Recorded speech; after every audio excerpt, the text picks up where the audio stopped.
we're all telling the same story in different languages. We sure. are all talking about the same God in different languages. And Evan, I don't know if you've heard me say this, but like, to me, this is like, if I tell Ivana, and I don't know if she's like That's old my enough. daughter. That's his daughter. I don't know if she's old enough that she speaks a lot of English. But if I say, you know, look at that. Let's do something more complex than tree. Let's say I say, look at that bedpost. I don't know what the word in Spanish for bedpost is, but she's probably never heard the English word for bedpost yet. Jesus. So she might argue that's not a bedpost. That's a whatever the fuck the Spanish word is for bedpost, right? Cabecera. Huh? Cabecera. That, cabecera. Okay, so you get where I'm going, right? When we haven't been exposed to this stuff, like Joseph Campbell was exposed to all this. He could speak 15 or infinite number of religious, spiritual languages. And he connected all this stuff. And he's like, oh, no, this is exactly like this. And this is like this story. And this is like this story. And bringing like the Virgin Mary into this stuff. And what he did was at no point did he argue that this is wrong because Catholicism says this, or this is wrong because Islam says this. He said, no, these are all speaking a universal language of symbolism, of mysticism, of embodiment of that mysticism and spirituality in the physical reality. And it's a way of us transcending the specific words, the specific language that we use for these things, and seeing beyond that and having that epiphany, having that vision through the veil where you actually get to see God. And we get to see that in each other if we're willing to look for it. And what's so great about this is that we've formed a way to connect people, to bring people together with this. And I have to say, like, this is something that's big for me. This last 18 months has not been easy. When I've watched priests tell people, and I've watched, they do the prayers of the faithful, and they're praying for a vaccine to come and for people to get vaccinated and all this shit. There's Nico. Yeah, sorry, I said the bad words.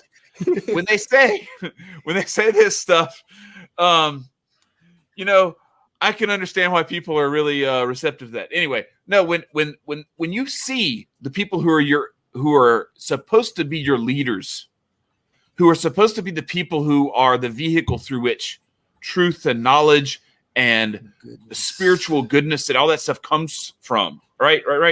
They're the vehicle through which all that stuff comes.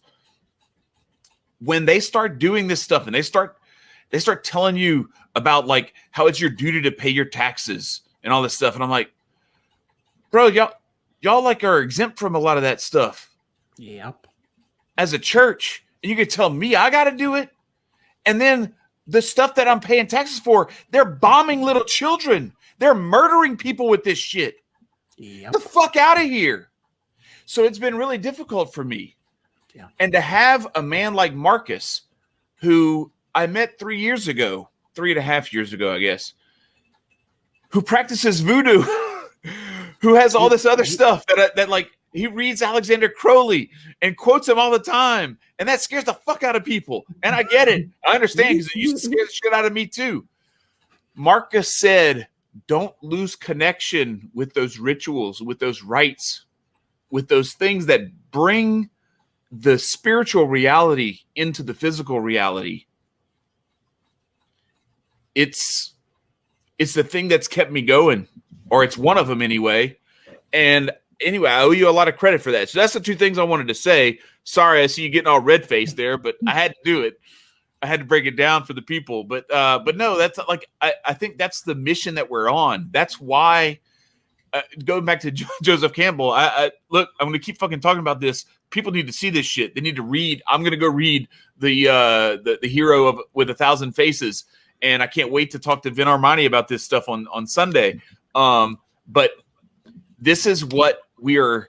This is the path. This is the way that we actually realize what our vision, what our goal is. This is the way we realize the beatific vision in real time, is by not focusing on the shit that we disagree on. And you said the wrong word. You said that the wrong way. That's not right. No, we can connect. I did that. No, I'm not busting your balls about that. I should, but no. I'm not. But that's why we're here. That's the whole purpose of this podcast. That's the whole purpose of what the fuck we're doing. That's why I linked up with Marcus. That's why when Nico wanted to join, and the thing that we joined together with Nico about was this subject, was spirituality. That's why this thing works. That's why, like, we know that we are actually in this together. Yeah, not some bullshit, some alone together fucking hashtag crock of shit that the fucking establishment is trying to feed you. But we actually care enough about people. We care enough about each other. And we want to bridge the gaps between the people who are fighting a similar fight, but maybe they're fighting in a different way from us. Maybe they're using different weapons than we are, different tactics, different strategies. Maybe they think the enemy is someone different. We want to try to find a way to make sure that, okay, are we fighting the right enemy, or are we fighting the wrong enemy? And if we think we're fighting the right enemy, we'll share our case, and we'll kind of have that meeting of the minds where we can come to an agreement, and we can say, oh, you know what, you taught me a little something there. I maybe am fighting the wrong enemy. And bridging that and bringing all that together is why we're doing what we're doing. And that's why it was so important for me. He's here for a couple of weeks. I'm so excited that we actually got to do this, because I thought I was going to be gone and we weren't going to be able to do this.